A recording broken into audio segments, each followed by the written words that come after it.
Good afternoon, everyone. This is Apostle Noel Miller. We once again here at the House of Power doing the Marriage Chronicles. Going to introduce the panel tonight, and everybody just kind of introduce who they are. Hi everyone. I'm Evangelist Sheila. Hi, I'm Pastor Gail C. Rollerson. Hi, I'm David Caldwell. And hi, I am Minister Michelle. Well, everyone that's watching, please like and share and subscribe to this channel as we have a guest tonight. We just want to honor our guest. We want to thank God for David that came in to be a partaker with whatever God has in store tonight. I think he's going to have some challenges because some questions are going to hit the table that he can assist us with, because this is for real. This is a table for real people. We ask real questions and we go real deep. Amen. Amen. So it's a little X-rated tonight. I'm just letting y'all know. So yeah, it's all good, So ladies, don't get mad at me. Fix your eyelashes and start crying, and if you're a fan, get your fan, blow your wig to the left or right. I'm prepared. I'm prepared. Oh my God. My hair's standing up already anyway. So what's different? If y'all need for me to go upstairs and get one of them diapers. No. Okay, after 50, Well, the that body includes just you too. Wow.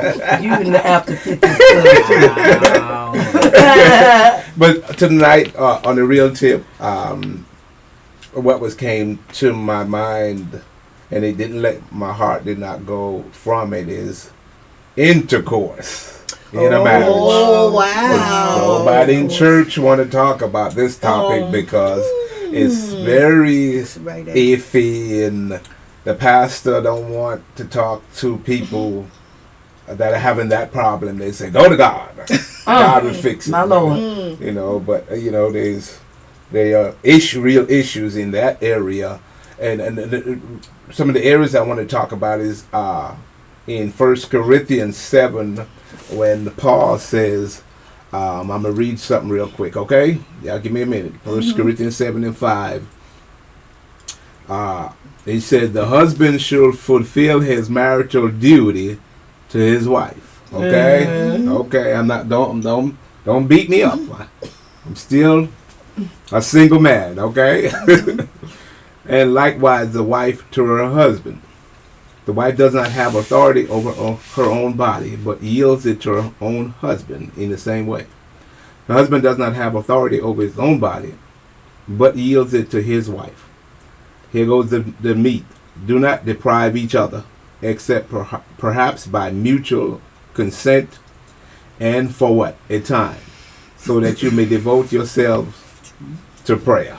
Okay? Then come together again so that Satan will not tempt you because of your lack of self-control. And I've always heard this saying that loose lips sink ships. Okay, so in any marriage, especially immature marriages, Brother David, what you find, is it okay for a woman to say no to her husband when, other than what the Bible says in 1 Corinthians 7 and 5? Can she withhold for any other reason, or should she withhold, or a lot of times it can just be that she's upset at him, or she might be doing something she had no business doing, Right. or vice versa. Right. I'm putting you on the spot. So, I mean, it's a great question. Yeah. And it's probably a question that a lot of women are interested to hear. And here's my issue, and a Go lot ahead. of guys are not going to be happy with this. You tell it like it is. But my issue is this. If you are a man, Yes, sir. a mature man, and your intentions and your motives are Pure. and to be effective in your marriage, then you should know that the spirit under which you all have the emotional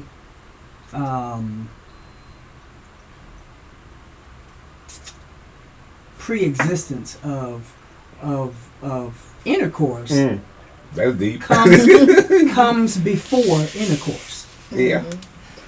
I guess what I'm saying is that you don't buy the seeds to a flower and then plant them and water them and then you see the flower. Come on. You have to cultivate. Yes. And so you have to cultivate the spirit by which you all are going to have intercourse. Or she is completely different than us. Yes. Yes. You're going to run into an obstacle or to obstacles because that's just not how women operate.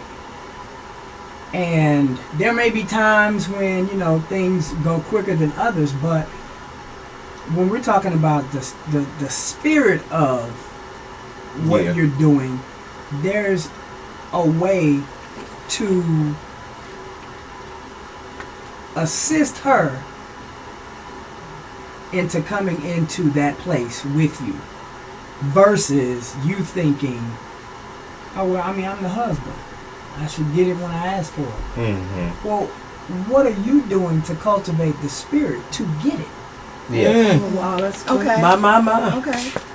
Because you just can't ask for it just because you go out and work and bring home a paycheck and you do all these things. I cut the grass, I change the oil in the car. That's not the spirit that cultivates her desire to want to do that.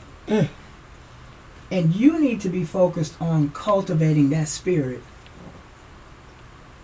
on a consistent basis. Mhm. Wow. Okay? Not just when you want to be rewarded. Amen. Oh, okay. Good point. It Wow, is. that's really Kind of good. deep. Kind of threw me in a different place. But you just took it around the world and came back. So I'm like speechless. Wow, that's really It deep. kind of took it around the world, but and what he's saying is it makes a lot of sense. Mhm. I've always been that type that understood that intimacy started in the mind. Right? Even with Christ, Yes. the church, there's an intimate relationship should be with the body and the head, Yes. right? Yes. That's why he calls us what? The bride. The bride. So if there is an intimacy that needs to take place, there's supposed to be some emotional, not lusting, but something alluring that takes place between the spouse even before they get home. Well, look, it's an electricity. Yes. It's an electricity that takes place because both of you are mutually engaged in that electricity. It's not just one way. She wants to be, you have to, listen, it's just like any job that you take on. Mm-hmm. You want to know what your job is. And then you want to perform it well so that you can get paid. That is true. That is true, David. So then why That's so would you true. spend more time focused on a job and being able to impress your boss or your supervisor, but you don't want to do the same types of things to do that with your wife? A lot of men don't see it that way, and you probably know what I'm talking about, even in, and that's one of the things we're going to talk about tonight, is not just the fact that the withholding, but can I be the reason why the withholding is taking place? You actually could. And then it leads to rejection, and then it leads to a lot of women say, well, my husband raped me. And it don't have to get like that, because it shouldn't be a forcible thing. She should be always drooling, almost like a dog seeing a bone. Like when he walks through the door, the feeling is mutual. Right. And some sometimes you see it in the movies, and white folks, they just can't they just start taking off clothes at the door. But but to each his own. It's like most my friends, I could say, partners in the world. I don't know, in the church, we don't speak about sexual contact. Much in the church. But if me and David was friends in the street, yeah, we'll have that conversation all day. If he ran into a chick, I'm not afraid to tell him, "Did you hit that?" And he gonna ask me the same question, "Did you hit that?" But when it comes to a man talking to another man how to rejuvenate his love life, then there's a problem. He'll deal with lust all day long, but the true fact of keeping that woman in a place where she said, "I'm content with my husband," because a lot of women are not content. They just don't say nothing. Right? Am I right, Michelle? That's true. They're not content. I think that a lot of it has to do with how we treat our mates on a regular basis. I'm not talking about anniversaries. I'm not talking about Christmas. I'm not talking about her birthday. I'm talking about, now, me and my group of friends, we keep it 100 24/7. We just don't really know how to do it any other way. So when it comes to even talking about this subject, and Michelle will tell you, most of my boys are pastors. And we just give each other that space, that safe place to just be ourselves. That's the only way it should be.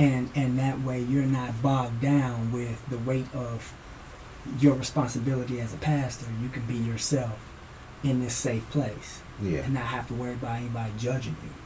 So when we're having these discussions, I can almost 100% tell you that a lot of the time it's going to come up that if I treat my mate, my spouse, the way that I want to be treated on a regular basis, then the electricity, the allure, The fire. the flirtiness, the intimacy without even touching one another, it can be cultivated. But you have to be intentional about it. It has to be something that's on your mind. If it's not on your mind and you think that you kind of just supposed to get it just because of your title, you're probably going down a rabbit hole. Yeah. Because there's somebody else out there that sees what you see and is not afraid to tell her. That's so true. So then what happens is you don't tell her because you're angry or you're aggravated because she's withholding, because she does not feel like you value her. She feels like you value what she has to offer. And that's not enough. Wow. So in that sense, they feel like they're being used to get that. You don't want me, you want that. So true. And so then now this guy at work, he sees everything that you see. He knows, wow, she is awesome. She looks good every day. She carries herself. That's a diamond right there. Now I don't know who this dude is that she rolling with, but boy, I'm gonna let her know. If you was my diamond, I would keep you shined up all day long. And so watch this. After a while, in the beginning, she's just like, oh, that's so sweet. Oh, she's doing all kinds of stuff to be like, yeah, okay, I'm married. Da-da-da. But then watch this. These are the two things that connect. Your behavior, her desire. Awesome. If your behavior is amiss, her desire can be kindled by somebody else.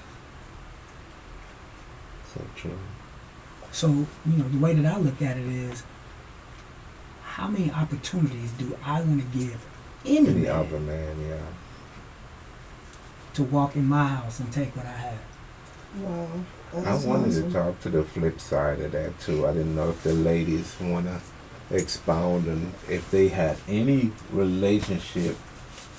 You know, it's I just that, agree with what he's saying because it creates that electricity. You know, you could be across the room and I'm like drooling for you, especially if you created that Absolutely. atmosphere at home. Yeah. You treat me good, my emotions is great. Yeah. And then when I see you, it could be Oh, yeah. millionaires in the room. Right. My spirit is over there because I know Absolutely. what we got at home. Absolutely. Yeah. Yeah. and I'm in agreement. I was just Yeah. asking if y'all had any, or could explain any relationship that didn't go like how David said. I would say that's why we're all divorced. Listen. That's why we're all divorced because it didn't go that way. No. I would So agree. David I would is a agree. doctor then. He is profound. That is awesome what he I said. would agree with that. Yeah. And then sometimes it's not. Sometimes it's not like everybody has a part to own. Okay. But I remember my grandmother saying this. Sometimes you can want them to eat on china and crystal all you want. Mhm. It will always revert back to paper and plastic. Oh, if your mind not renewed, Yes, that is so you good. gotta renew that mind. And we talked about that too, David. We talked about it a couple weeks ago. We went beyond. We wasn't talking about sex, and we talked about money, and some of the things that could cause tension in a marriage. But and like you said, even if the finances are not there, and the big home and the cars and all this stuff, and you just pamper and spoil and just say nice kind words, don't come in and be like, yo, I want it, I want you, and woman, I want you, and I'll come with the street lingo. Well, you know what though, you're right, but I don't think that enough couples take the time to find out each other's love language. I could be giving my spouse flowers every week just because, and it's just not a part of her love language. That's it true doesn't do too. anything for her in that way. Now, if I gave her a hug and a kiss and I rubbed her feet, Yeah. if she's a touch person, Yes. and that's her love language, then that could be the thing that she loves more than any gift I'm gonna go out and buy her. She's not her love language is not gifts and kind deeds. Her love language is touch. And so you're saying this probably the reason why some women go out of the relationship in another man's arm, because the husband doesn't study her to find out Right. what her real desires are. He's concerned about his desires being met. Right. Well, how many times do you get hired for a job and you go in the job and do somebody else's job?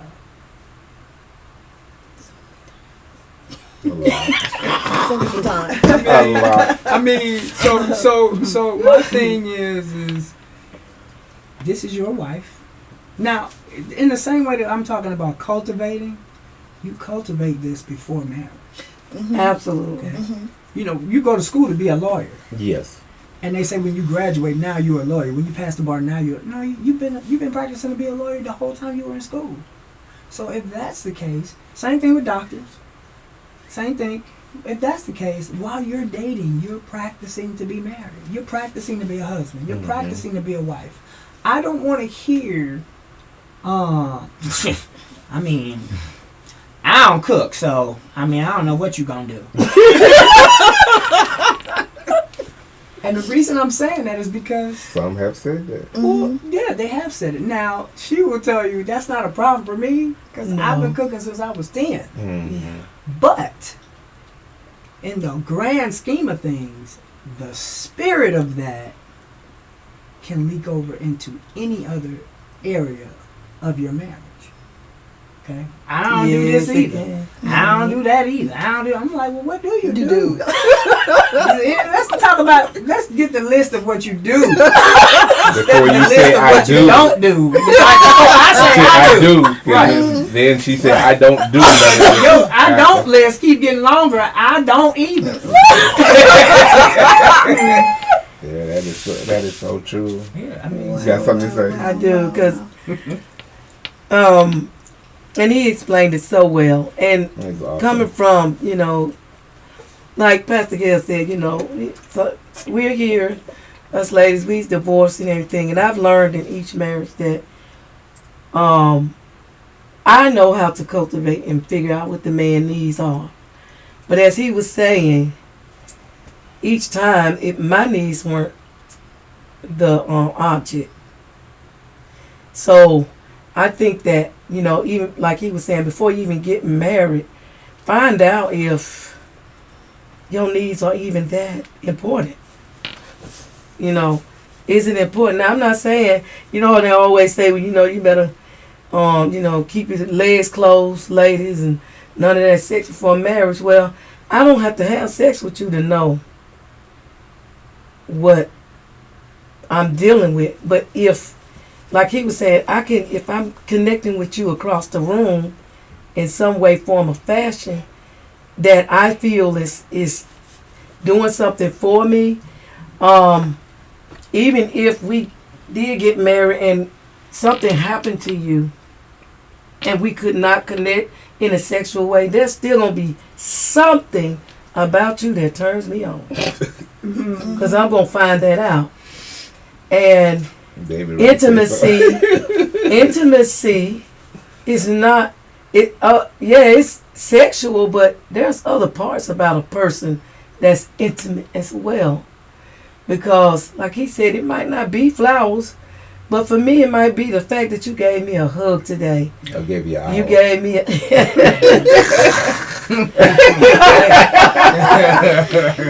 my love language. Yeah. I love owls. That's the same thing for any of my friends. They know I love owls, and they come up in there with miles. They know I'm gonna scream and holler. Or you want to win my heart? Give me a bag of Twizzlers. I don't need no Porsche or no Bentley. Give me a bag of Twizzlers. Yeah, you got my heart. And I think that's the whole thing. What is the heart of this thing? What part of my heart do you have holding in your hand? Because after we get married, I don't need you telling me, well, you know what, I don't do that. And it has happened to me.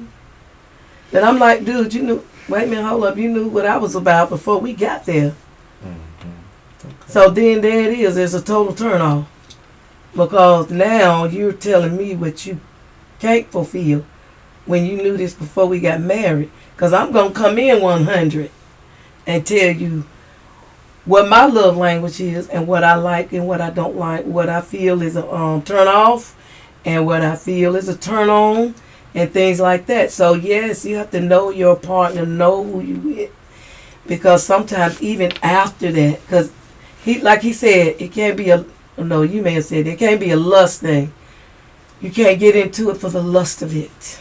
But the lust also have an electricity that grows with it. Yes. You have to be very careful. Because when I was in the nightclub, that lust spirit inside of me after drinking, I could electrically connect with another female that is drunk to. And we are both thinking while dancing sexually what we want to do. Yeah. And then it don't happen right there, but before the night is over. Right. It's premeditated. And that electricity ain't from who you want it to be. Could be from anybody. Well, that electricity is from the enemy. Yeah. So you one of the things too that we have to always be responsible for, we need to be responsible for, is even before marriage. There's a saying that the minister says, "What God has put together, let no man put asunder." What he has. But you got to be sure that God put it together. Exactly. And you have to make sure. Right. Because if God didn't put it together, then it's up in the air. Mm-hmm. It's destined to fail. Mm-hmm. That is so true. And so we kind of have to identify that part before we get into the backtracking and saying, God, what are you doing? This ain't working. And God is looking at you like, I didn't tell you to pick them. That's true. I didn't tell you to pick them. You picked them and you wanted me to co-sign. Now you're in a mess and you want me to get you out this mess. Wow. When you want me to fix it up, like it would have been if you had went with somebody that I gave you. Yeah. So especially when it comes to the sex, though, we've had this discussion with other people, and for me, at my age, over 50, I tell women this all the time. We are not sitting around. Me and none of my friends that are over 50 are sitting around daydreaming about sex all day long. We are not. I don't have time for that. No. Look, I'm raising kids. I'm working. I don't have time to be sitting there daydreaming about having sex all day. What we do daydream about is a woman that's got our back, rain, sleep. Come on now. Come on now. That's right. That's true. Mm-hmm. Now, we make this joke. Michelle has heard me say this plenty of times. Where, women will get into this thing. You ain't getting that. I'm going to sleep. And then I'll make the joke. You can go to sleep. I will break the tape by myself. I'll run that race and look. So don't. But the funny part is that even when we joke about it, there are couples that do not understand what each other needs. Mm-hmm. Okay. It's easy to identify what you want. What does she need in order for her to be flirtatious, intimate with you? What does she need in order for y'all to be sitting giggling at a party where there's hundreds of other people and y'all laughing like y'all in the 8th grade and y'all telling the secret to each other? Mm-hmm. I mean, what will get y'all there? Number one is the Lord. I believe that God is in it, and a man has to ask God for wisdom. God, help me to learn her, because we may think we know how to help. Mm-hmm. But until God knows that woman more than you, and if we go into prayer and say, Lord, I done tried the flowers, that ain't working. I done took her to the movies, and that's just not enough. We done went to Macy's, Saks Fifth Avenue, and some people and it just be something minute that you might be overlooking, and you may go back and ask some other man, and he say, man, you need to divorce her, she ain't no good. But it could just be something there that you ain't catching. Yeah. You see what I'm saying? So I got a curveball to throw your way. Yes, sir. And I know the ladies will chime in on this too.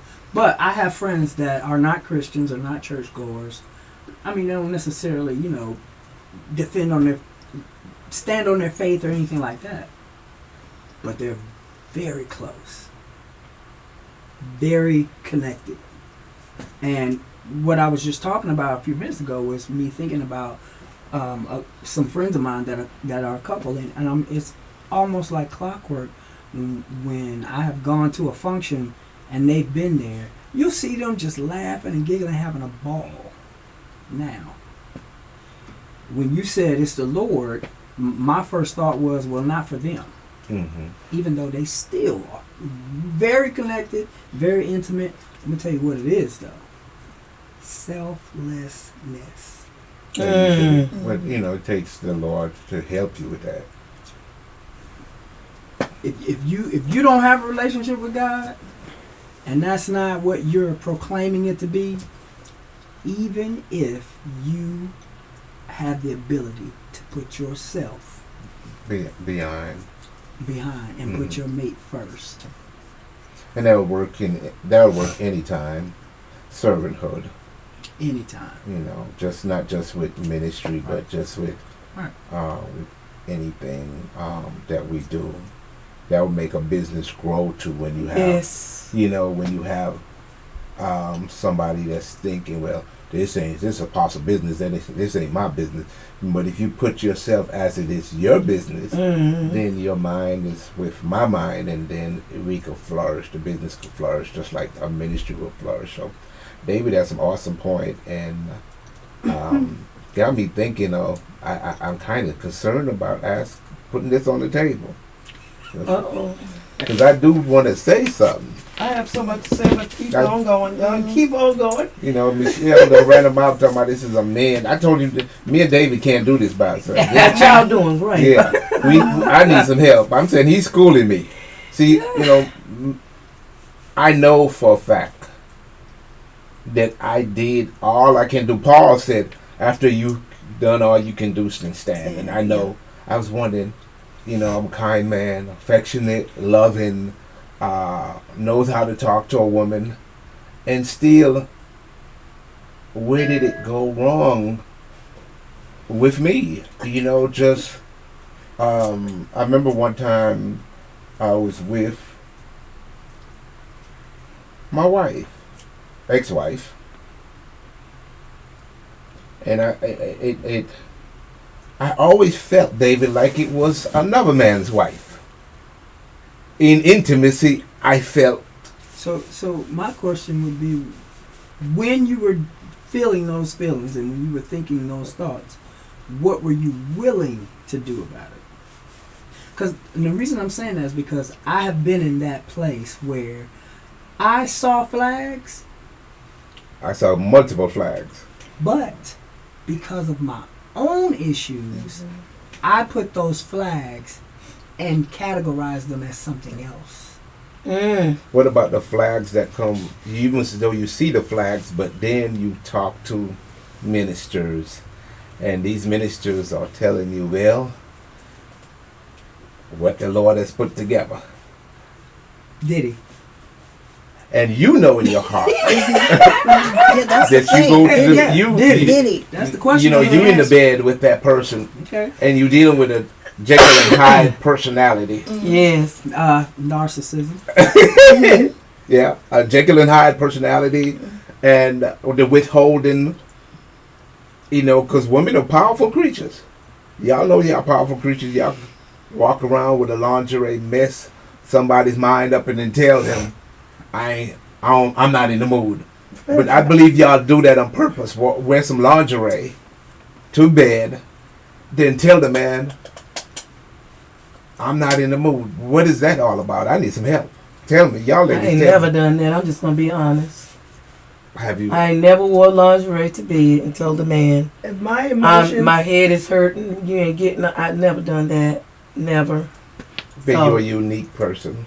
if my emotions is not being met, then a lot of bitterness, anger, rejection can set in, and with that, I will shut down.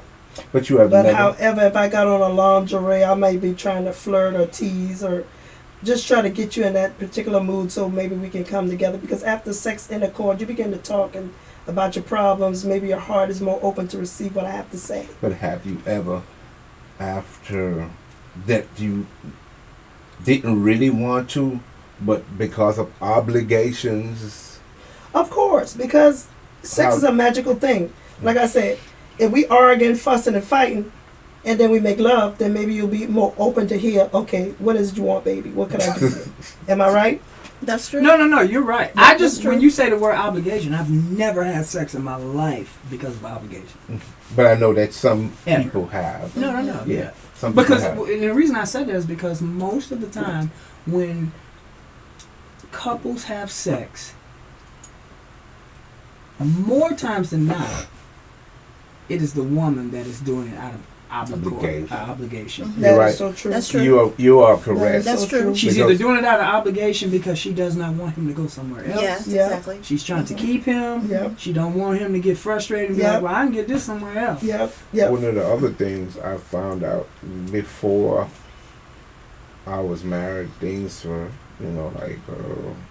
everything was tight. Everything was, going on a rapid,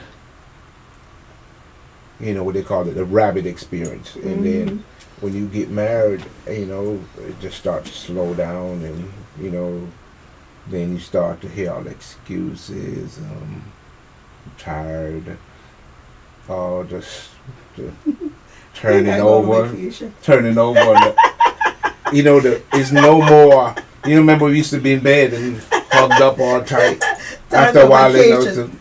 somebody turns their back to you in the middle of the night, and then it happens 2 or 3 or 4 at night, and you're like, well, it's nothing. It's just give it some time. And what happened after 3 or 4 months? You still give it some time, or just Oh, you know what? Every time I've had this conversation, I always end up telling the guys, you really have to look at whether or not your actions change too. That's true. Because a lot of times women are not just reacting just because they just don't feel like it. A lot of times women want to. They just know in their mind, because women are thinkers. And they think through their emotions. And if their emotions are not connected with the thing that connects them with you, then there's a disconnect. Yes. Okay? That's And true. when and what they don't want to do is lay down and still feel disconnected. Absolutely. I want to ask David a question. You mentioned like men over 50.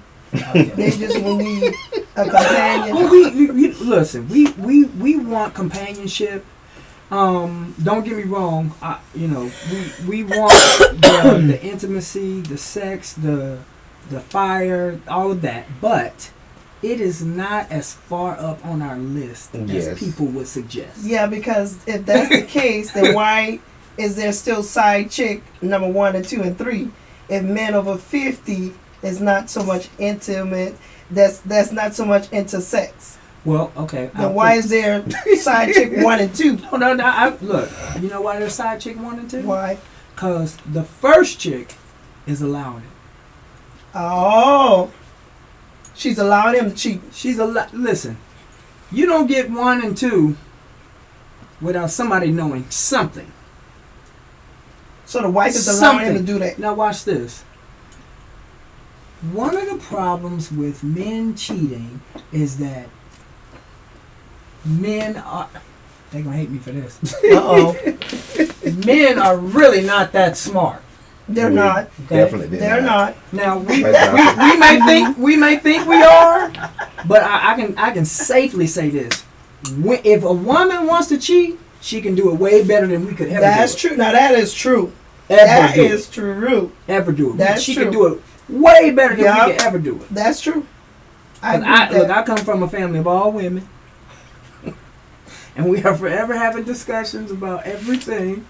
And what I do know is that when a woman is into you, she has no problem letting everybody know that's my man. Yes. Okay? But if things are sketchy, not only will she hide it from everybody else, she'll hide it from you too.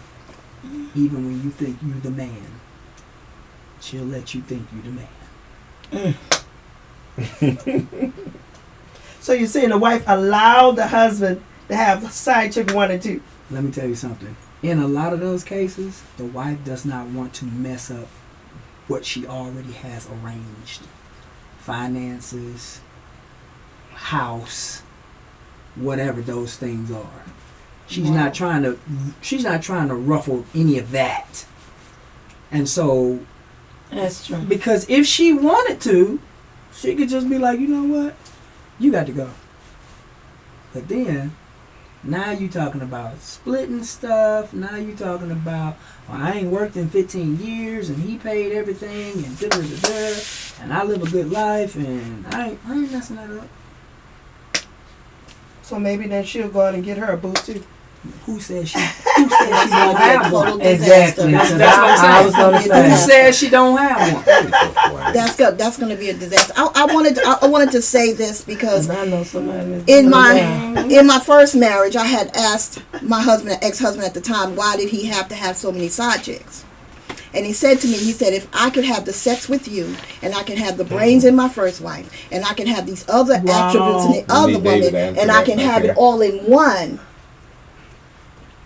But if you knew that, the man himself, if you knew that this woman didn't have all the attributes that she needed to have before you married her, Yeah. why would you marry her? Why would you even allow yourself to get into the marriage? And you're thinking that you have all these attributes. So when you get into the marriage, there's, like everything starts off with, like you said, intimacy, electricity, and chemistry. So if you don't have those things, like in the beginning you could, and then when you get married, in my third marriage, that's what happened. It just went downhill. You know, after everything was all great, the sex was great. I got to keep it 100, and you know everything was going the way it did. And then when you get married, it seems like there's something that happens in between. Like what you did to get her, to keep her, is what you do need to keep her. You know, the things that you do in the beginning are the things that you need to keep doing throughout that marriage. If they're not done in the beginning, what makes you think that they're going to be done in the marriage? There you go. They're not. Exactly. But now, what we often do not want to take ownership for is our part in it. Yes. Okay. So here's my part in mine. This was, remember I sent you this? I had to forgive myself for the times that I saw the red flags as a challenge rather than as warning signs. Yes. Wow. My goodness. Well, When I went to therapy for 8 months. And my therapist said, you do know you have this thing that we like to call Captain Save Save a hole. Oh, yeah. Yeah. He was like, oh yeah, you love a damsel in distress. And there's a lot of us like that. And watch this. You know why we love a damsel in distress? Because we have a need to be needed. Wow. Yes. Okay. Yes. True. So when you have a need to be needed, and then you add a damsel in distress, you have a perfect elixir for Superman and Lois Lane. Kryptonite somewhere. So watch this. not Lois Lane. The problem is that Superman does not always rock as Superman. He's Clark Kent. Jesus. The problem is that we're not comfortable with being Clark Kent. No. My. That's the problem. Because Clark Kent is the one that's unassuming. He don't really get the attention that Superman gets. Yes. We want Superman. We want to be Superman. Yes, yes. Superman gets all the, ooh, Lord, look at him. Clark Kent, they walk by him and don't even know he's there. My God. We don't want to be Clark Kent. But guess who Superman is most of the time? Clark Kent. In that phone booth. Until he get in that phone booth. So the key is not really somebody else. Watch this. Before you can talk somebody else into, love somebody else into loving you, who gotta love you? You gotta love yourself. Yeah, that's You gotta right. love yourself. Yes. And with that, then we go ahead and take the break. Yeah, you gotta love It's the perfect yourself. time to take the break. Take Right. the break. Take the break. With that being said, Look. I like that. I don't know what do We y'all take do? the break. Taking Take the the break. break. Okay. Take the The break. bubbles. The bubbles blow. Okay. You know the fan going, so all my bubbles going over. Woo! My. Cheers to a happy marriage. Yes. So, at this time, we're going to end this segment. Because Awesome this is segment. getting juicy. And we'll be right back.